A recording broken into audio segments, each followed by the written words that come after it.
these numbers mean, or understand what the spectrum means, or understand what these signals mean. If the tremendous amount of information that's coming in is open source int, and you have a large percentage of your intelligence community processing open source intelligence, I mean, you know, you don't want to be paying people to spend their days on Facebook. You don't want to be paying people to spend their days on YouTube, right? You don't want to be paying people to process things that aren't really going to affect the national priority. You want to be paying people, I mean, I hate to have this come down to money, but let's keep it real. It's a business like any other business. Well, maybe not like any other business, but it is definitely a business. It's definitely not like any other business. But you don't want to be paying people to perform a job function that, for all practical purposes, doesn't really influence, and I'm just saying this theoretically based on what I've read, that doesn't really influence the final deliverable. You want to be paying people to contribute to more qualitatively rich, a better quality deliverable than just sheer quantity, right? So open source intelligence processing, not collection, but open source intelligence processing, and that's a key distinction. I want to be very clear. I'm not talking about the collection of the information, but the processing of open source intelligence could systemically weaken the structure by consuming vast amount of time. Right? It can, you could, if you are trying to find something in open source intelligence, you're dealing with an oversaturation of information, and it could just be a tremendous waste of time, right? And that could be a huge weakness, right? Because that's manpower's, women power that could be devoted to something more viable. So again, I'm not saying that it is the case, just saying that intelligence communities, the world out, need to take note of that. Again, it's nothing other than sort of assessing, making logical connections between what was already stated in the text. Okay, next, stage 4 is analysis.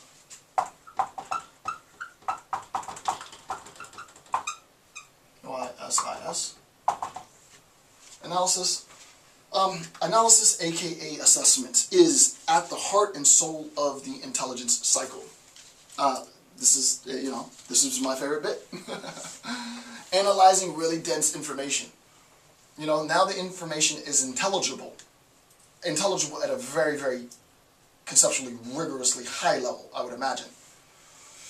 And it's an attempt to analyze, right? This idea of analysis, and again, this itself could be its own lecture series, and I'm going to go and break down some of the key components of analysis, right? This is what I do. This is what I've been trained to do as a philosopher. This is basically all philosophy is. Philosophy is all analysis, for the most part. But to begin generally, in terms of analysis, assuming that we have a plan, we have a direction, assuming that intelligence has been collected and gathered, assuming that the intelligence that has been gathered has been processed, and I forgot to say in processing, from a theoretical standpoint, what we are doing, and I should have said this, I apologize. In processing, what we are doing is we are attributing meaning to the raw data. Right? This is where it really does become meaningful. It's not just facts of the matter, but we are attributing meaning insofar as we're processing. We're sorting, we're beginning the initial phase of sorting information, right? Think of processing like that. Imagine you have a whole bunch of, you go to the store, you get a bag of M&Ms, you've collected the information, you pour the M&Ms on the table, you have all the different colors of M&Ms, so you're looking at the raw information there that has been collected. Processing would be sort of sorting the M&Ms. Here's all the blue ones, here's all the brown ones, here's all the red ones, here's all the yellow ones, right? It is sort of a very broad scope, segmented separation and individuation of information. And then analysts want to look at the meaning from that process, right? So the first thing is this. It requires, this is me, it being analysis, it requires identifying the significance and meaning, again, of the information gathered, which is more than the facts contained within the information processed, right? So the first thing that we're going to recognize as essentially important in analysis is the meaning of the information, right? So we might ask, what is the significance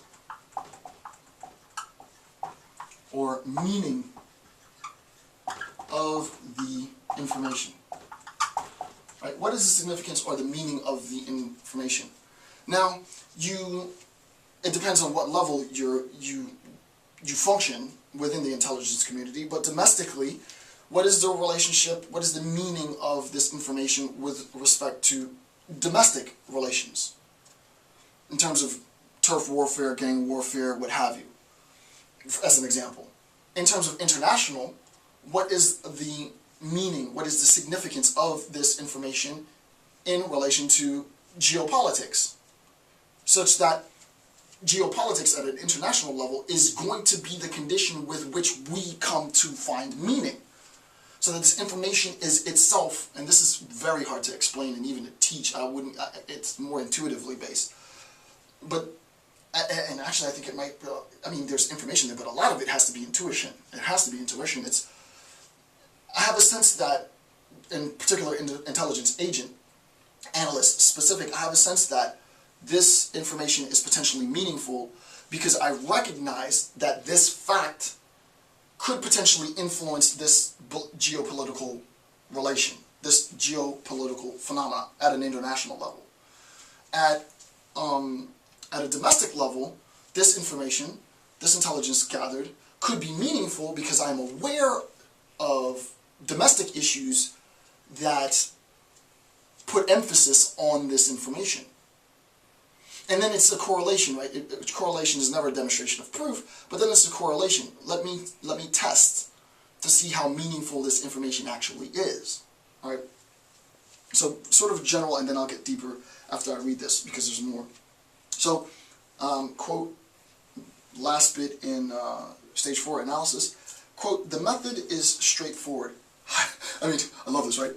Hire the smartest people you can and hire the smartest people you can, find to pour over all the available information, right? Hire the smartest people and have them pour over all of the information in an attempt to understand better what is happening in the world.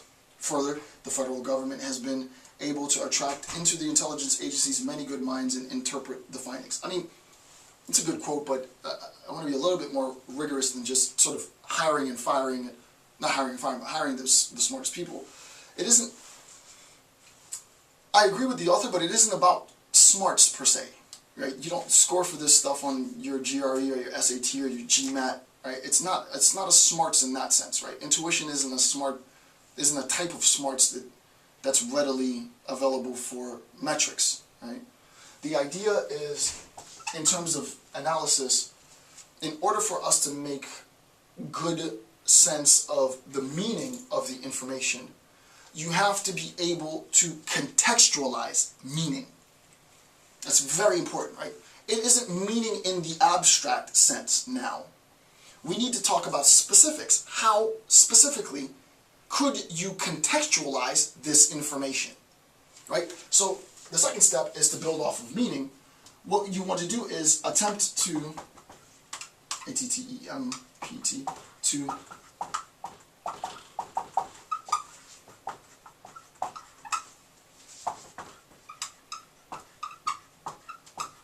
you want to be able to contextualize the information.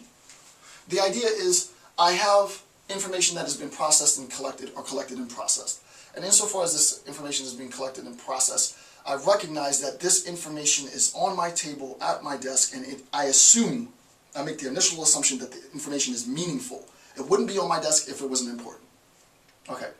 Insofar as it's important, it's on my desk. I make the assumption. It could be a waste of time, which is unfortunate. But if it makes it to my desk, it's meaningful, it's important.